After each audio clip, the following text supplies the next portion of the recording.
नमस्कार दोस्तों, कैसे हैं आप सभी। उम्मीद करती हूँ बहुत अच्छे होंगे। आप सुन रहे हैं केसी स्कैरी चैनल। दोस्तों, आज की हमारी कहानी है मृगनैनी, जिसका 8वां भाग आप सब सुन चुके हैं। तो आइए बिना देर किए चलते हैं कहानी के 9वें भाग की ओर। राजीव जीविका को घूरे जा रहा था, मगर उसे कुछ कह नहीं रहा था। रंजन, वीना और वीर प्रताप सिंह जी ये तीनों सोच में पड़ गए कि आखिर राजीव ने क्या किया। बीच में ही पूजा रोक दी और अब कुछ कह भी नहीं रहा। जीविका ने फिर कहा, तूने पूजा छोड़कर बहुत ही समझदारी वाला काम किया है, लेकिन तूने पूछा नहीं कि मैंने कुछ घंटे क्यों बोला। चल मैं ही बता देती हूँ, क्योंकि तेरी जीविका वैसे भी मेरे हाथों मरने वाली है, बस कुछ ही क्षण में। राजीव ने उसे फिर कुछ भी नहीं बोला और चुपचाप उसे घूरता रहा, और वो हंसते ही जा रही थी। हंसते हुए अचानक जीविका रोने लगी, और फिर वो और भी ज्यादा भयानक दिख रही थी। उसे रोते देखकर सभी के मन में यही चल रहा था कि उसका रोना शायद एक साजिश है, इसलिए उसके करीब कोई भी नहीं जा रहा था। ये किस्सा काफी देर चला। सब के सब चुपचाप बस तमाशा देख रहे थे। उसी बीच राजीव ने जली हुई लकड़ी के राख को अपने हाथों से उठाकर जीविका के ऊपर फेंक दिया, और जैसे ही उसने राख फेंकी, जीविका तड़पने लगी। उसे देखकर ऐसा लग रहा था कि वो राख उसके लिए विष है। जैसे एक व्यक्ति जहर पीने के बाद अपनी आखिरी सांसें लेते हुए तड़पता है, ठीक वैसे ही जीविका भी तड़प रही थी। और उसे ऐसा करता देख सभी के मन में थोड़ी राहत आई कि कम से कम उस बुरी आत्मा पर कुछ तो असर हुआ। अब शायद इससे छुटकारा पाया जा सकता है। जीविका चिल्लाई, रोई, तड़पी, छोड़ दो की गुहार लगा रही थी, और बार बार यही बोले जा रही थी। तब राजीव ने उससे कहा, अगर इस बार तुझे छोड़ दिया तो तू जाने कितनों की जान लेगी। बड़ी मुश्किल से तू हाथ आई है। अब मैं तुझे तेरे मुकाम तक पहुंचा कर ही दम लूंगा। इतना कहते ही राजीव ने वो मंत्र पढ़ना शुरू किया, जिससे बुरी आत्माओं का नाश किया जा सकता है, और वो लोग इस लोक को छोड़कर चले जाते हैं। यानी कि राजीव ने रानी की आत्मा को मुक्ति दिलाने वाला मंत्र पढ़ना शुरू किया था। राजीव को मंत्र पढ़ता देख जीविका यानी कि रानी की आत्मा ने तड़पते हुए अधमरी आवाज में कहा, रुको, मेरी बात सुन लो, फिर मुझे जो भी करना हो कर लेना। जाने वाले की एक आखिरी इच्छा सुन लो। राजीव ने कहा, हाँ, घबराओ मत। तुमने तो मेरे सपनों को मारने में कोई दया नहीं दिखाई, मगर मैं तुम्हें अपनी सफाई देने में एक मौका जरूर दूंगा। कहो, क्या कहना चाहती हो। राजीव की बात सुनकर रानी की आत्मा ने कहा, जिस गलत फहमी का शिकार हो तुम सब, उसे दूर करना चाहूंगी। क्या तुम सब बरसों पुरानी बनावटी और मनगढ़ंत कहानी का सच जानना नहीं चाहोगे। रंजन ने पूछा, मनगढ़ंत कहानी? तुम कहना क्या चाहती हो। जीविका यानी कि उस रानी की आत्मा ने कहा, सच सच बोलना चाहती हूँ। बरसों से मैं जिस सच्चाई को अपने सीने में छुपाकर भटक रही हूँ, अगर मैंने सच्चाई छुपाकर मुक्ति ले ली, तो ये मैं इस इतिहास के साथ गद्दारी कर दूंगी।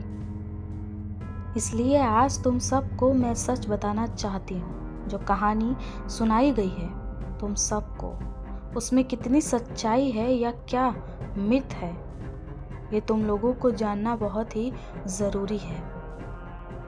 वीर सिंह, वीना, रंजन और राजीव भी रानी की आत्मा की बात चुपचाप सुनने लगे। रानी की आत्मा ने बताना शुरू किया। उसने बताया कि उस दिन हमारे राजमहल में जश्न का आयोजन था। सभी बहुत ही ज्यादा प्रसन्न थे। पूरा महल फूलों से सजा हुआ था। उस दिन राजा साहब एक बहुत बड़ी जंग जीत कर आए थे। उसी की खुशी में उन्होंने अपनी पूरी प्रजा को महल में आमंत्रित किया था। पूरे महल में अनेकों मनोरंजन के साधन थे, जिससे राजा साहब और उनके पड़ोसी राज्यों के राजाओं के दिलजोई कर सके। कई राजाओं ने राजा जयसिंह जी को बहुत से विभिन्न विभिन्न उपहार दिए। किसी ने घोड़े हाथी दिए तो किसी ने अनेक को बलशाली सैनिक, किसी ने राजा साहब को भोग का सामान दिया तो किसी ने कुछ। उनमें से एक राजा जो हमारे पड़ोसी राज के राजा थे, जिनका नाम राजा भीमा मंडारी सिंह था, जिन्होंने राजा साहब को भेंट स्वरूप एक चित्रकार दिया, जो बहुत ही खूबसूरत चित्रकारी करता था। उत्सव के बाद राजा साहब ने रात्रि में उस चित्रकार को अपने कक्ष में बुलाया। प्रणाम महाराज, चित्रकार ने कक्ष में आते ही कहा। आओ आओ, हम तुम्हारा ही इंतजार कर रहे थे। जी, आदेश करें महाराज। तुम्हारा नाम क्या है? महाराज, मेरा नाम धीर सिंह है। मैंने सुना है तुम बहुत ही अच्छी चित्रकारी करते हो। मेरे लिए कुछ ऐसा बनाओ जिसे देखकर हम मोहित हो जाएं, जिसे देखने के बाद हम ना रहें, जिसे देखने के बाद हमें और कुछ भी देखने की इच्छा ना हो। क्या तुम कुछ ऐसा बना सकते हो? धीर सिंह मुस्कुराया और फिर उसने कहा, हाँ महाराज, मैं कोशिश कर सकता हूँ। राजा साहब, तो ठीक है, कोशिश करो। हम भी बहुत ही ज़्यादा उत्सुक हैं तुम्हारी चित्रकारी देखने के लिए, और अगर तुम्हारा बनाया हुआ चित्र हमें पसंद आया तो हम तुम्हें सोने चांदी हीरे जवाहरात से तौल देंगे। इतना कहकर राजा साहब ने अपने हाथ में जाम उठाया और फिर अपने कक्ष के खिड़की पर आए, बैठकर बाहर के चांदनी रात का लुत्फ लेने लगे। थोड़ी देर बाद धीर सिंह ने कहा, महाराज, आपका इंतजार खत्म हुआ। राजा साहब ने जब वो तस्वीर देखी तब राजा साहब की आंखें उसे देखती रह गई। वो चित्र किसी बहुत ही सुंदर कन्या की थी, जिसकी उम्र केवल 16 साल की लग रही थी। राजा साहब को उस लड़की की सादगी पसंद आ गई। जिस तरीके से धीर सिंह ने उसमें रंग भरा और सजावट की थी, वो बहुत ही प्रशंसनीय थी, जिसकी खुशी में राजा साहब ने उसे हीरो और जवाहरात से भेंट स्वरूप भर दिया और उस तस्वीर को राजा साहब ने अपने कक्ष में रखवा दिया। कुछ दिन तक तो सब ठीक चलता रहा, मगर हैरानी तो हम सबको तब हुई जब राजा साहब अपने सारे काम काज छोड़कर बस उस मंत्र मुग्ध कर देने वाली तस्वीर के सामने अपना सारा समय बिताने लगे।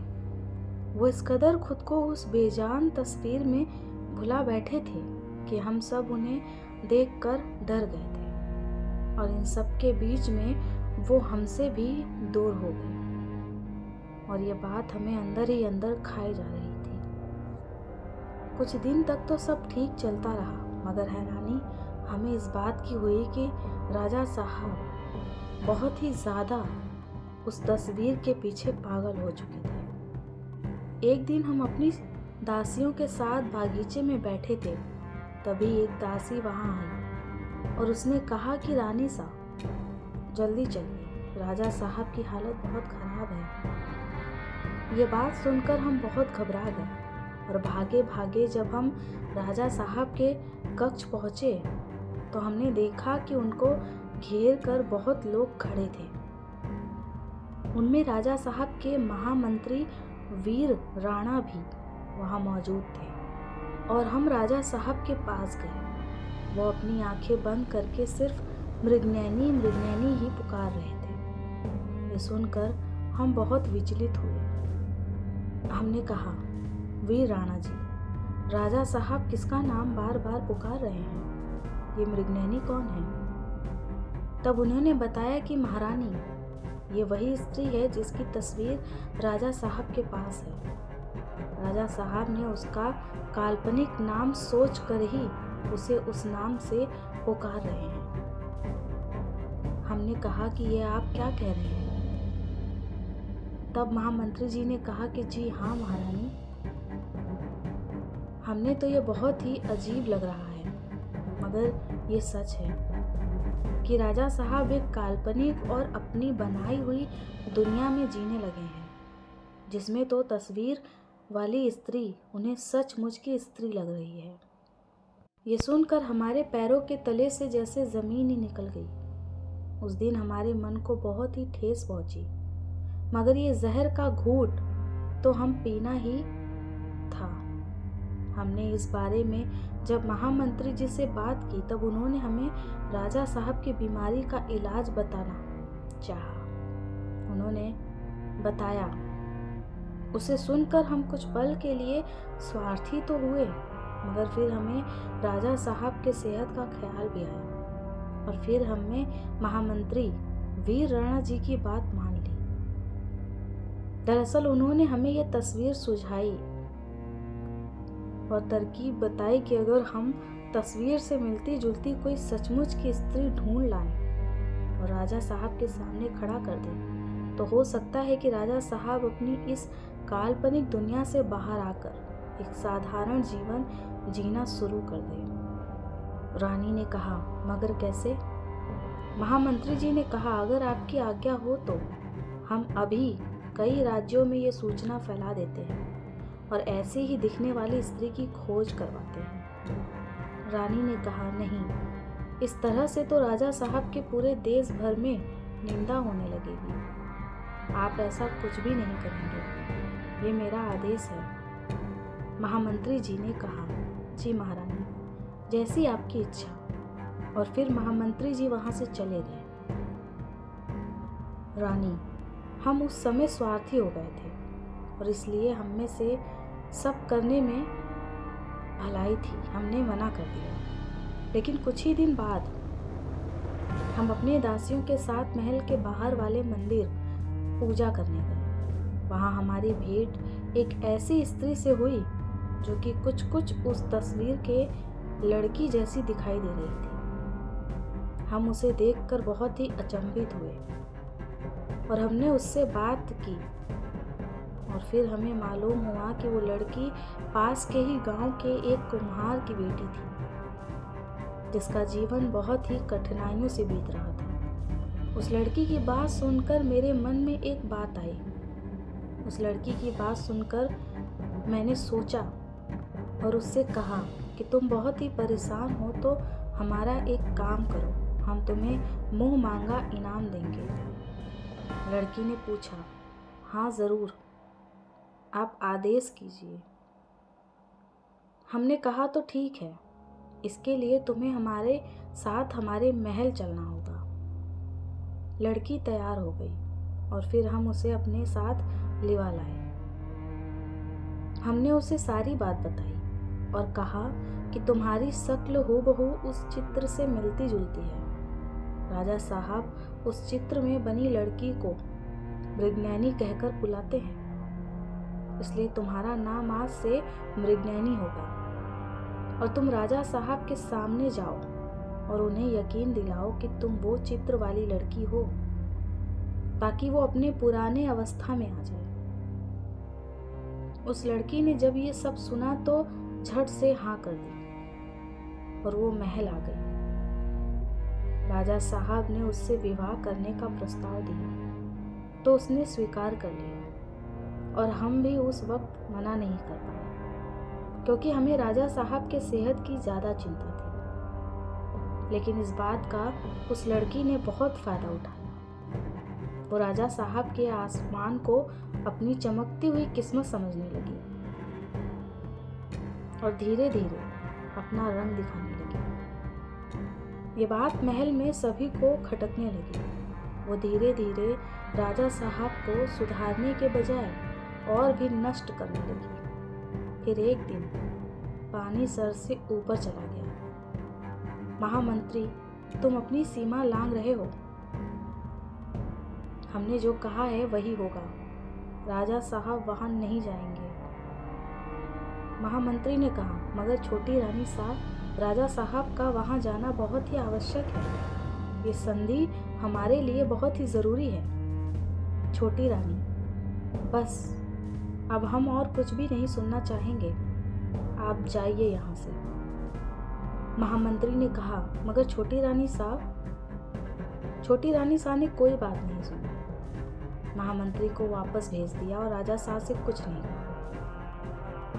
हमने जब महामंत्री से पूछा कि क्या बात है महामंत्री जी, महल में इतनी कोहल क्यों है?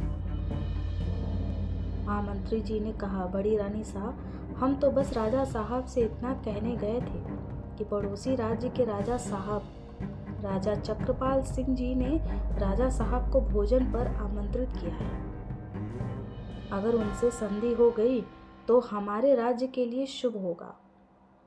मगर क्या करें महामंत्री जी? ने अफसोस से कहा। उन्होंने कहा कि छोटी रानी सा राजा साहब को जाने ही नहीं दे रही हैं और हमें भी मना कर दिया, और अगर ऐसा हुआ तो अनर्थ हो जाएगा। हमने उन्हें आश्वासन दिया और कहा कि आप चिंता न करें, हम देखते हैं। इतना कहकर हम राजा साहब के कक्ष गए और जाकर देखा तो राजा साहब मृगनयनी के गोद में लेटे मदिरा पान कर रहे थे। ये देखकर हमें बहुत गुस्सा आया, मगर हमने खुद पर संयम रखा और मृगनयनी से कहा, किससे पूछकर आपने राजा साहब को वहां जाने से मना किया? छोटी रानी सा ने जवाब दिया, हम उन्हें खुद से अलग नहीं देख सकते और वो कम से कम 8-10 दिनों के लिए तो जाएंगे ही, इसलिए हमने मना कर दिया। हमें इस बात पर बहुत गुस्सा आया। हमने कहा, तुम 2 कौड़ी की लड़की, क्या जानो राजसी संबंधों को? तुम तो केवल धन और ऐश्वर्य की भूखी हो। राजा साहब ने कहा, मृगनयनी को कुछ भी कहने की जरूरत नहीं है। इन्हें कोई कुछ कहे, हमें बर्दाश्त नहीं। उस दिन राजा साहब ने हमसे जिस तरह बात की, हमें बहुत बुरा लगा और तभी हमने ये तय किया कि हम मृगनयनी को खत्म कर देंगे। और फिर एक दिन हमने अपनी दासी से कहकर मृगनयनी के भोजन में विष मिलवा दिया, जिसके कारण मृगनयनी की तड़प तड़प के मौत हो गई। और यह बात जब राजा साहब को मालूम हुई, तब उन्होंने कहा, आपने हमारी जिंदगी को खत्म कर दिया, इसका खामियाजा आपको भुगतना ही होगा। हमने कहा, मगर राजा साहब, आप उसके पास रहकर ठीक नहीं थे। वो मंत्र मोहिनी आपको नकारा और बेकार राजा बनाना चाहती थी। आपने जाल में फंसाकर वो आपसे अपना स्वार्थ निकलवाना चाहती थी। अच्छा हुआ वो मर गई। राजा साहब और भी क्रोधित हो गए। उन्होंने कहा, बस एक और शब्द हमारी मृगनयनी के बारे में नहीं। बस ये बात हमारे दिल के जैसे टुकड़े कर गई। हमने अपना सर्वस्त्र देकर राजा साहब की खुशी मांगी और उनके लिए क्या कुछ नहीं किया, लेकिन बदले में हमें क्या मिला? तिरस्कार। हाय रे, अपमान सह न सके हम, और राजा साहब को भी हमने अपने हाथों से जहर दे दिया। मगर नियति ने हमारा साथ नहीं दिया। उसने भी हमें नीचा दिखाया। जीते जी तो हमें सुकून न मिला, मरने के बाद भी हम तड़पते रहे। तभी राजीव ने आश्चर्य से पूछा, मरने के बाद भी क्या मतलब? रानी ने कहा, राजा साहब अपने अंतिम समय में ये जान चुके थे कि हमने ही उन्हें विष का प्याला दिया है, इसलिए मरते समय उन्होंने हमें श्राप दिया कि हम मर भी जाएंगे तो भी हमारी आत्मा को तृप्ति नहीं मिलेगी और हम सालों ऐसे ही भटकते ही रहेंगे। जब महामंत्री जी को ये बात मालूम हुई कि राजा साहब को हमने मारा है, तो राजसी न्याय पद्धति के अनुसार हमें कारागाह में डलवा दिया। हम कुछ महीनों तक कारागाह में ही रहे। हमारी हालत खराब होने लगी थी और बस एक रात हमारी तबीयत कुछ ज़्यादा ही खराब हो गई। हमें मालूम हो गया कि अब हम नहीं बचेंगे, मगर राजा साहब के श्राप को याद करके हम व्याकुल हो उठे। तब हमने अपनी भरोसेमंद दासी भूरी को बुलवाया। भूरी आई। उसने पूछा कि महारानी, आपकी हालत तो बहुत ही खराब है।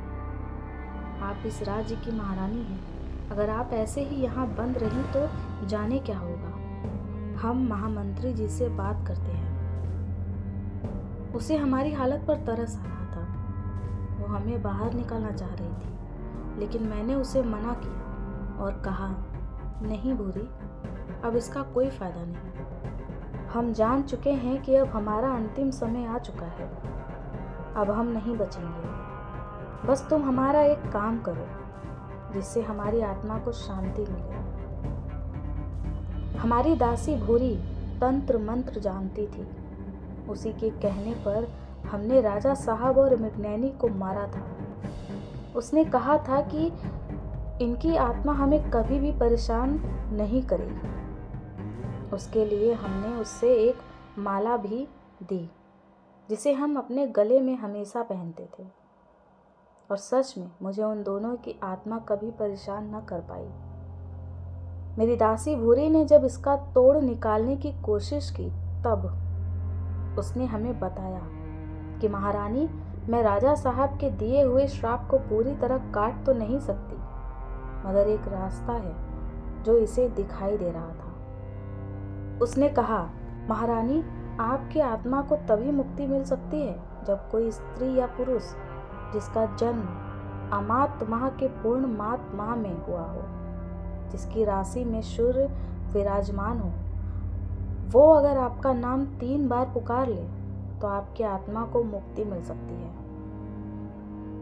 रानी ने कहा, मगर क्या भूरी, बताओ हमें, क्योंकि ये बताते हुए भूरी ने कहा था कि ये एक परेशानी है।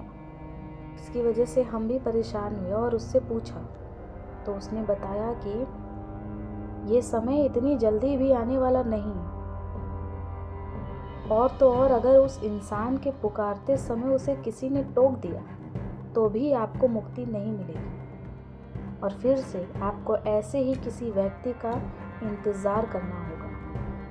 यही कारण था कि उस दिन से लेकर आज तक हमारे महल में कोई भी आता तो हम उसे कोई नुकसान नहीं पहुंचाते थे, बस उसे अपने होने का आभास कराते थे। मगर मेरी किस्मत, मुझे कोई खुद से पुकारता नहीं, लेकिन हम जानते थे कि उसके पीछे का कारण क्या है। जब मृगनयनी की मौत हुई, तब गांव वालों ने ये शोर मचा दिया कि उसकी आत्मा महल में भटकती है, और ये झूठ तब से आज तक चलती आ रही है। मृगनयनी की आत्मा इस महल में है, तो भला उसके नाम पर हमारी मुक्ति कैसे हो सकती है। लेकिन जब उस रात जीविका ने मृगनयनी को पुकारा, तब हमने ये देखा कि जीविका वही इंसान है जिसका जन्म अमात माह के पूर्ण मात में हुआ है, और इसका स्वामी सूर्य है। तो मुझे एक उम्मीद की किरण दिखाई दी और मैं जीविका के साथ चल पड़ी। लेकिन मैं जब जब जीविका से खुद का नाम बुलवाना चाहती, कोई न कोई मेरे रास्ते में आ जाता था। हर कोई मुझे मृगनयनी ही समझ लेता। उसका नाम मेरा पीछा ही नहीं छोड़ रही। उसके ही कारण मेरी मुक्ति नहीं हो पा रही है। मुझे मुक्ति चाहिए। इतना कहकर जीविका बेहोश हो गई। राजीव दौड़ता हुआ जीविका के पास गया और जाकर जीविका को होश में लाने की कोशिश करने लगा। सभी को ऐसा महसूस हो रहा था कि रानी की आत्मा जीविका के शरीर को छोड़कर भाग गई, और वो सब बहुत खुश हो जाते थे। चलो, सब अब ठीक हो गया। सभी जीविका के आस पास जाकर बैठे और उसे होश में लाने की कोशिश करने लगे कि तभी वीणा जोर से चिल्लाई। उसके चिल्लाने की आवाज़ सुनकर सभी की नज़रें उसकी ओर गई तो देखा कि वीणा के बाल खुले हुए थे और वो हवा में तेज लहरा रही थी। बड़ी बड़ी आंखों से वीणा राजीव को और सभी को घूर रही थी। राजीव को ये समझते देर न लगी कि आखिर हो क्या रहा है। उसने झट से पहचान लिया कि जीविका के शरीर में जो आत्मा थी वो अब वीणा के शरीर में है, अपना मकसद पूरा करने के लिए। राजीव उससे कुछ कह पाता कि तभी वीणा हर चीज़ का तोड़ फोड़ करने लगी और ज़ोर ज़ोर से चीखने लगी। उसकी बातों में बस वही बात थी, मुक्ति। राजीव के कहने पर वो शांत हो गई और फिर बोली, जीविका को कहो वो मेरा नाम ले। मगर राजीव ऐसा करने के लिए जीविका को नहीं कहता। वो डरता है कि कहीं उस आत्मा के साथ जीविका को भी कुछ न हो जाए। इसलिए राजीव ने रानी की आत्मा से कहा, हम तुम्हें मुक्ति दिलाने में तुम्हारी मदद करेंगे, मगर तुम्हें भी हमसे एक वादा करना होगा कि तुम जीविका को या हम सब में किसी को भी अब कोई नुकसान नहीं पहुंचाओगी। वादा करो, तो ही हम तुम्हें मुक्ति दिलाने में मदद कर सकते हैं, नहीं तो मैं अपने मंत्र द्वारा तुम्हें जलाकर राख भी कर सकता हूँ और ऐसे ही आजीवन तुम्हारी आत्मा भटकती रहेगी। तुम्हें कभी भी मुक्ति नहीं मिलेगी। सोच लो, तुम्हारे पास अभी वक्त है। राजीव की बातें सुनकर रानी की आत्मा जोर जोर से हंसने लगी और फिर कहती है कि तुम मुझे मूर्ख समझते हो, लेकिन मैं मूर्ख नहीं हूँ। आज तुम सबको मार कर मुझे संतुष्टि भी होगी, क्योंकि जब अपनी पीड़ा पर मैंने राजा और मृगनयनी को नहीं छोड़ा तो तुम लोगों ने मुझे बहुत परेशान किया है। तुम लोगों को कैसे छोड़ दूंगी? तो ठीक है, तुम्हें हमारी बात नहीं माननी तो मत मानो और भुगतो। राजीव ने इतना कहा और उस काली किताब को खोलकर मंत्रों का उच्चारण करने लगा। राजीव फिर से मंत्र पढ़ने लगा। उसके मंत्र पढ़ते ही वीणा जोर जोर से चीखने और चिल्लाने लगी। उसे चिल्लाता हुआ देखकर सभी को बहुत दुख हो रहा था। जीविका भी एक कोने में खड़ी सब देख रही थी। जीविका वीणा का दर्द सह नहीं पा रही थी। वो जानती थी कि जिस तरह उसे पीड़ा हो रही थी, वीणा को भी उतनी पीड़ा हो रही होगी। कुछ देर तक तो ये नाटक चलता रहा। वीणा ने अपने शरीर को नुकसान पहुंचाना शुरू कर दिया। वो अपने हाथों और चेहरे को नाखूनों से खरोचने लगी और उसके खरोचने से उसके शरीर से खून बहने लगा। वो अपने बालों को नोच नोच कर जमीन पर फेंक रही थी। वो इस तरह से तड़प रही थी कि जैसे इससे अच्छा तो उसकी मौत ही हो जाए। जीविका ये देखते देखते तंग आ गई। वो उसकी पीड़ा देख नहीं पा रही थी। उसने अचानक ही जय भार्या का नाम पुकारा। 3 बार जीविका ने जय भार्या का नाम पुकारा। जीविका के नाम पुकारते ही तूफान एकदम से रुक गया। चारों ओर शांति छा गई। राजीव ने भी मंत्र पढ़ना रोका और वीणा को जमीन पर बेहोश देखकर वो एकदम से जीविका की ओर पलटा। उसको डर था कि अगर जीविका ने जय भार्या को पुकारा तो वो जीविका को भी अपने साथ लेकर चली जाएगी। इसलिए उसने तुरंत ही जीविका को पकड़ लिया और कुछ देर तक उसे निहारता रहा। राजीव, मैं ठीक हूँ, तुम परेशान मत हो। थोड़ी ही देर बाद जीविका ने राजीव से कहा। राजीव जैसे चौंक गया और जीविका को छू छू कर देखने लगा। जब राजीव श्योर हो गया कि जीविका अब सही सलामत है, उसे कुछ भी नहीं हुआ है, तब उसने ठंडी सांस भरी और जीविका को गले लगा लिया। उधर वीणा भी होश में आ चुकी थी, जो बिल्कुल ठीक थी। वीणा के हाथों और पैरों पर गहरी चोटें थी, जो समय के साथ साथ भर गई। कुछ दिनों बाद। आपका बहुत बहुत धन्यवाद बैरिस्टर साहब, आपने मेरी बात कोर्ट तक पहुंचाई। राजीव ने वकील को धन्यवाद देते हुए कहा। बैरिस्टर बाबू ने कहा, धन्यवाद तो आपका होना चाहिए। इस वर्षों से सुनसान और वीरान पड़ी हवेली को आपने एक टूरिस्ट स्पॉट बनाने में सरकार की मदद की। राजीव ने राजमहल की तरफ देखा और मुस्कुराया। दरअसल राजीव ने राजमहल की जानकारी गवर्नमेंट तक पहुंचाई और उसे टूरिस्ट स्पॉट बनाने की अपील की, जिसकी वजह से पुरातात्विक सर्वेक्षण वालों ने उसे अच्छे से जांचते हुए गवर्नमेंट के हवाले कर दिया। बैरिस्टर बाबू ने कहा, अच्छा राजीव साहब, अब मैं चलता हूँ। जी अच्छा। इस तरह कुछ महीनों बाद। राजीव बेटा, अब तुम और जीविका शादी कर लो। हमारा तो कोई ठिकाना नहीं, हम भी चाहते हैं कि हम अपनी आंखों के सामने अपनी बेटी को खुशी खुशी विदा करते हुए देखें। जीविका के पिता सुबोध सिंह जी ने राजीव से कहा। राजीव ने जीविका की ओर देखा और दोनों एक दूसरे को देखकर मुस्कुराए। जीविका मन ही मन बहुत खुश हुई। उसकी इच्छा पूरी होने वाली थी। कई सालों से वो राजीव को शादी के लिए मना रही थी, मगर फाइनली अब जाकर वो वक्त आया है और दोनों का मिलन होने वाला है।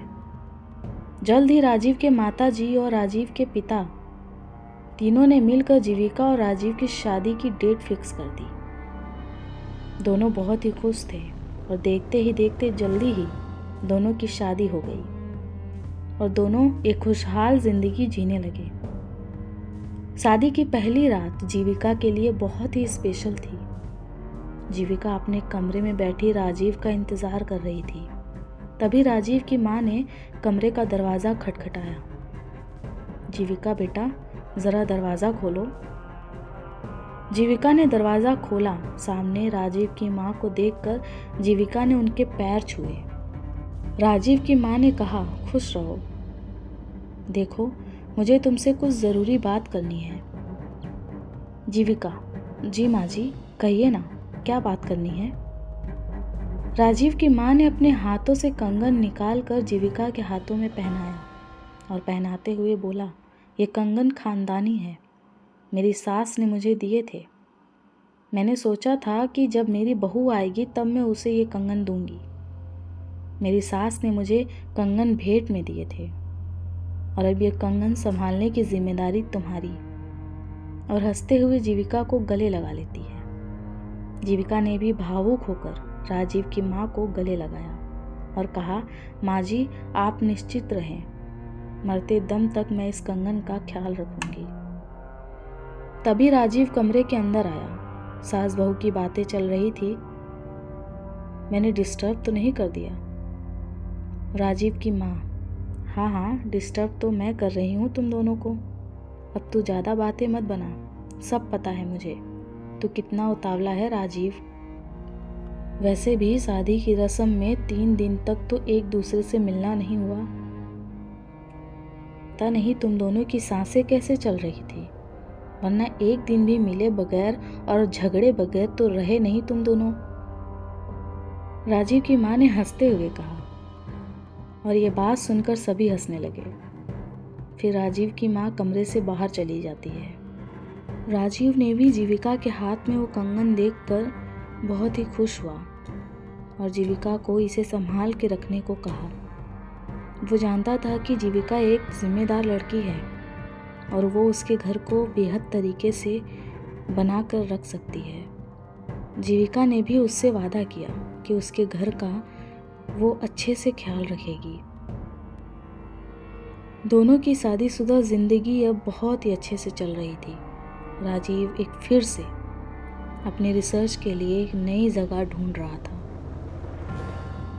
दोस्तों, ये कहानी अगर आप सबको बहुत अच्छी लगी हो तो मेरे चैनल को सब्सक्राइब करें, बेल आइकन ज़रूर दबाएं ताकि जब भी एक नया एपिसोड आए तो आप तक ज़रूर पहुंचे। ये कहानी मैं यहीं ख़त्म करती हूँ और वादा करती हूँ कि ऐसे ही दिलचस्प कहानियाँ आप तक पहुँचाती रहूँगी।